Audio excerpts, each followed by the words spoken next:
Miren came looking for me the next day. Not at my house, she intercepted me on the path to Aunt's farmhouse, as though she knew exactly where I was going and at what hour. "Come to my house," she said. "We need to talk." I followed her. She said nothing during the walk. She moved with the determination of someone who has made a decision during the night and wants to execute it before she loses her nerve.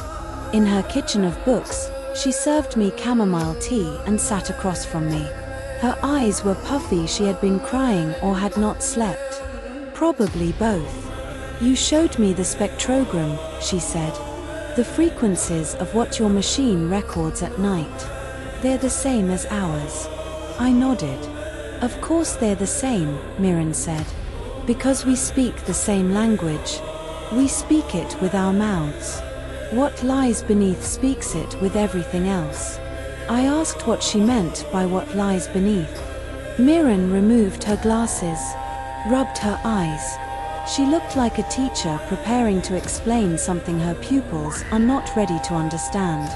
Beneath Zugarramurdi, beneath Beroscobero, beneath this entire mountain, there is something. I don't know what it is. My mother-in-law didn't know what it was. Her mother didn't either. None of us has ever known. We only know that it is there, that it sleeps, and that the language keeps it sleeping. The language, the words, the sound, the frequencies, if you wish to call them that. We call them something else. What do you call them? Miren put her glasses back on. She looked at me through them with the precision of a teacher assessing whether the student deserves the answer. "A hot sack," she said. "The voices. A hot sack. Plural. Not the voice, the voices."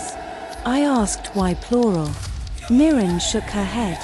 "Because what lies beneath is not a single thing. Or it is a single thing, but it has many ways of speaking. Like an organ with many pipes. A single pressure of air, many sounds."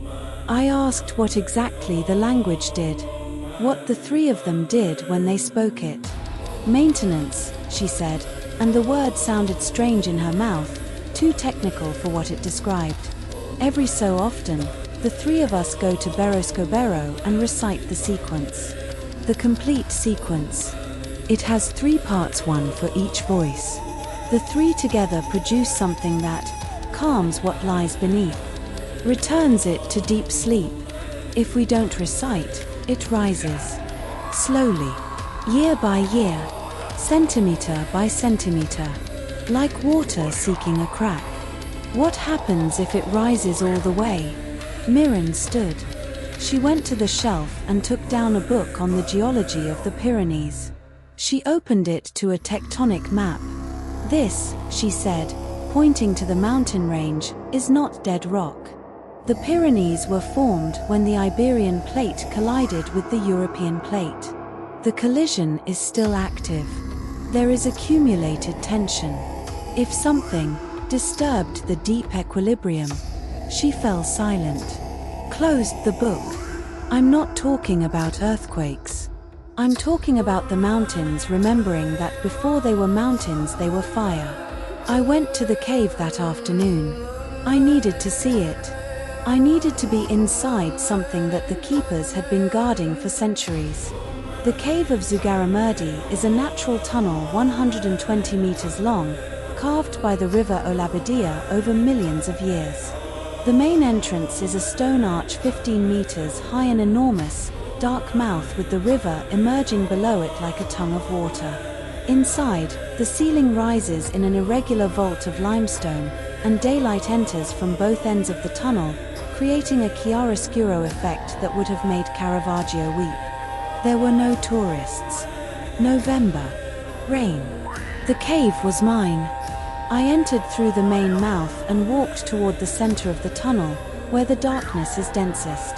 The sound of the river amplified within the rock, not louder but more present, as though the cave were chewing it and returning it with a different flavor. Every drop that fell from the ceiling produced an echo that bounced between the walls and came back transformed, like a word passed from mouth to mouth that arrives changed at the end. I stopped in the center. The darkness was nearly total.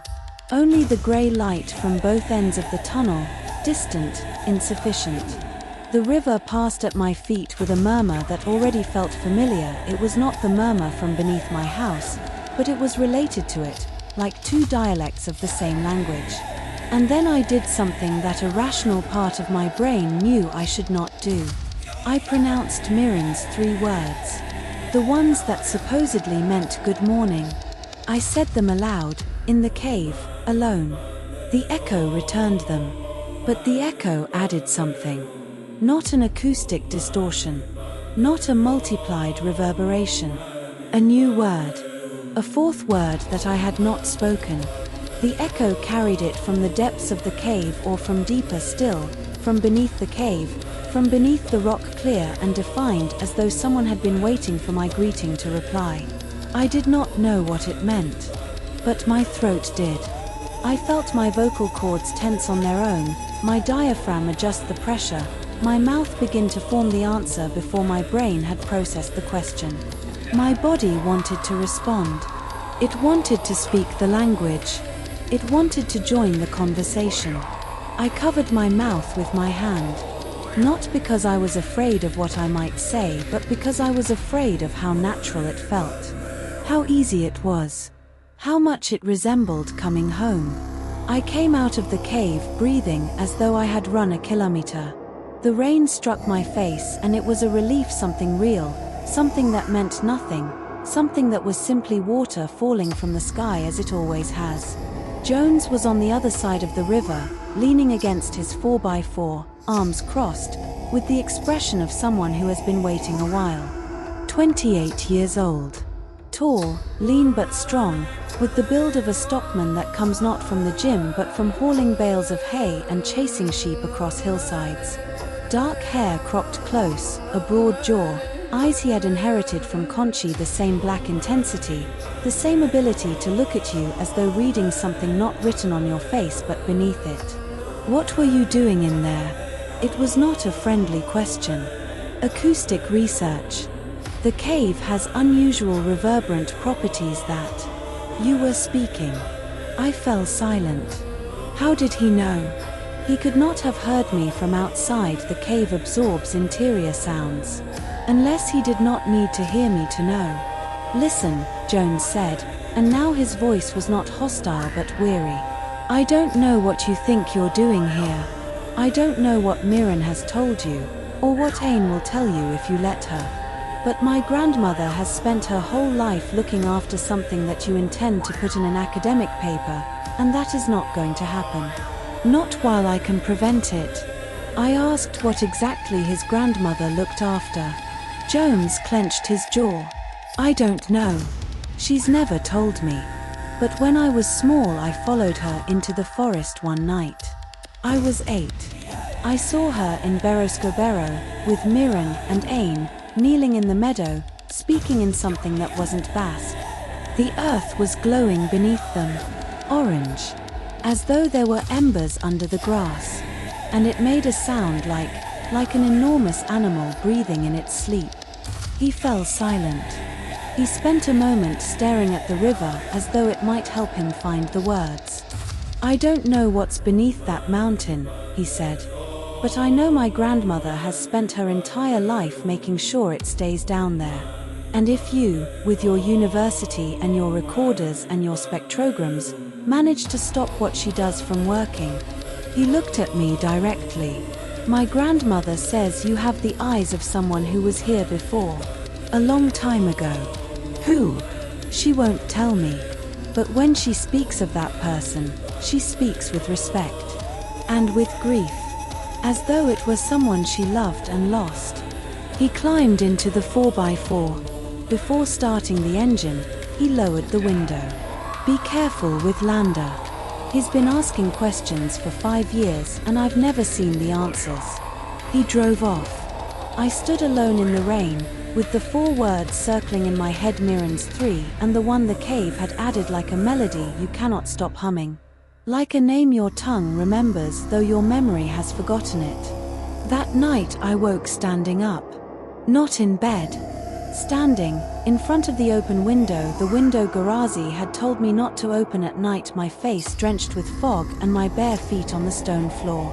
And I was speaking, not whispering. Speaking aloud, clearly, articulately, with a fluency I did not possess when awake. The 4 words Miren's 3 and the caves were leaving my mouth in a loop, over and over, but each repetition added something new. A variation. An extension. As though the language were building itself inside me, using the 4 words as foundations and raising walls, a roof, rooms. I knew because I recorded myself. The recorder was still on the nightstand, running. When I listened the next morning, I found 23 minutes of continuous speech in a language I did not understand, but that my mouth had pronounced with the confidence of a native speaker. And beneath my voice, in the recording, the subterranean murmur, accompanying me, responding, not as an echo but as a dialogue. I said something and what was below answered. Question and response, like a ritual of recognition between 2 parties that have been separated for a long time. When my voice fell silent, the murmur fell silent too. At exactly the same moment.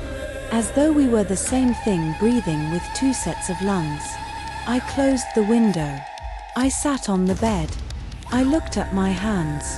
The tips of my fingers were red, the same mark I had after touching the earth at Beroscobero. But I had not touched the earth. I had been sleeping. Or something that resembled sleep. The language was not outside me, waiting to be documented. It was inside. It had been inside all along. And now that I had given it 4 words, like 4 seeds, it was growing.